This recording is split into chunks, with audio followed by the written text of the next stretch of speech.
There's a moment, right after you turn off the light.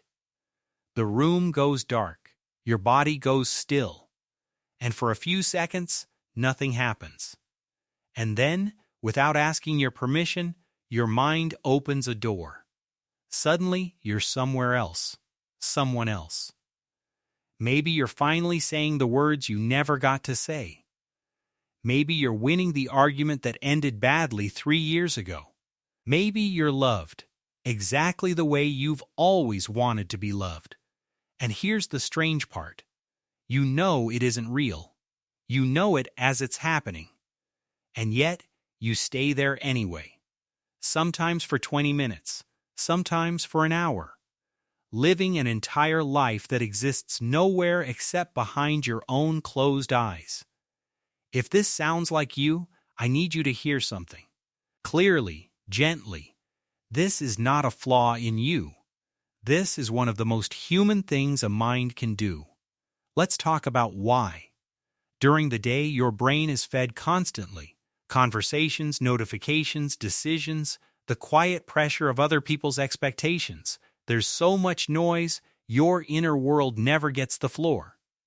But at night, when the lights go off and the obligations finally stop pulling at you, the silence doesn't feel empty to your brain. It feels like an opening. Psychologists suggest the mind doesn't like true stillness. It looks for stimulation.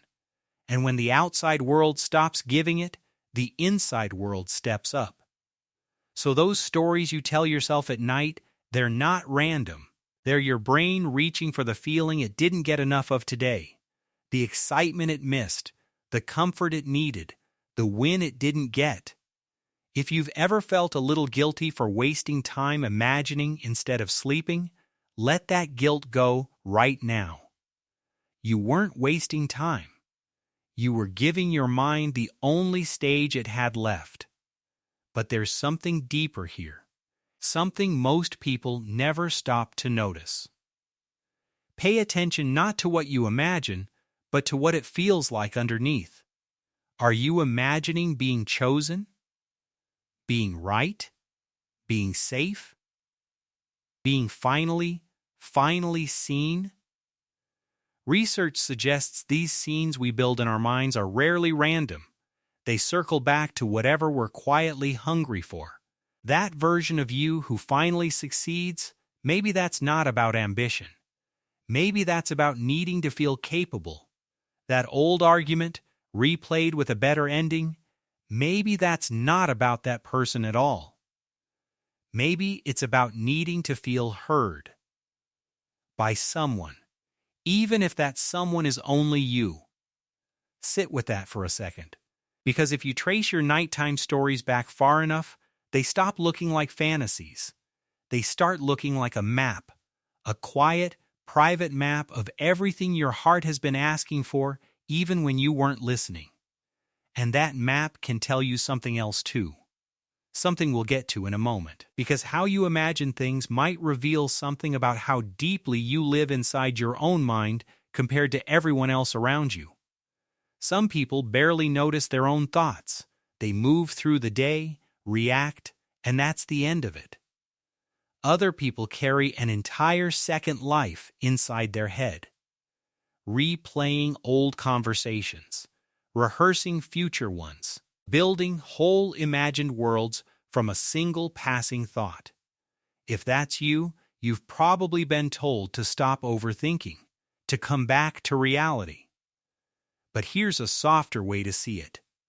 Some minds are simply more alive on the inside. Psychologists describe this as a rich, ongoing inner world running quietly in the background, even when no one can see it. For people like this, night isn't when the mind starts working. It's just the first quiet moment all day where that inner world finally gets to speak the loudest. So if you've spent your whole life feeling like you think too much, maybe the truth is gentler than that. Maybe you just think richly. And richness, even when it keeps you up a little later than you'd like, is nothing to apologize for. Now here's where it gets even more tender. Sometimes those imagined worlds aren't about wanting something. Sometimes they're about needing to leave something, even just for a little while. Think about the nights when life has felt heavy. A hard day, a relationship quietly draining you, a life that feels smaller than the one you hoped for. On nights like that, the mind doesn't reach for ordinary daydreams. It reaches for relief.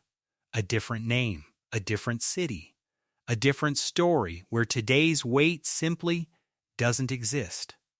Psychologists call this a form of emotional escape. Not running from life, just stepping out of it, long enough to breathe. For a few minutes, you get to be someone the day hasn't worn down yet. And that small, private escape, it might be one of the gentlest things your mind does to protect you. So if you've ever felt embarrassed for disappearing into a daydream after a hard day, stop. That wasn't avoidance. That was survival. But not every imagined scene is about comfort. Some of them are something else entirely. Quiet rehearsals for a life that hasn't happened yet. Have you ever caught yourself practicing a conversation that hasn't occurred? What you'd say if you got the promotion? If you ran into someone from your past? If you finally set the boundary you've been avoiding for years? That's not idle fantasy. Studies on mental simulation suggest your brain doesn't fully separate vividly imagined experience from real experience. When you imagine handling a hard moment well, some part of you is quietly practicing courage. So, that scenario that felt like nothing more than a bedtime daydream, it might be your mind doing some of its most important work. Preparing you, piece by piece, for a future it can already sense coming. Here's what I want you to take with you tonight. The world you build behind closed eyes isn't separate from the real you. It's not a distraction from your life. It's a quieter, more honest version of it. It's where your unmet needs finally get acknowledged, where your richest thinking finally gets room to breathe, where your tired heart goes to rest, where your future self quietly starts becoming who they're about to be. You are not strange for living part of your life in your imagination. You are simply someone whose mind refuses to stay silent, even in the dark. Because somewhere in you, there's still so much waiting to be felt, waiting to be healed, waiting to be understood. If this made you feel even a little more understood tonight, stay with me. There's so much more hidden inside you, still waiting to be uncovered. Subscribe, and I'll see you in the next one.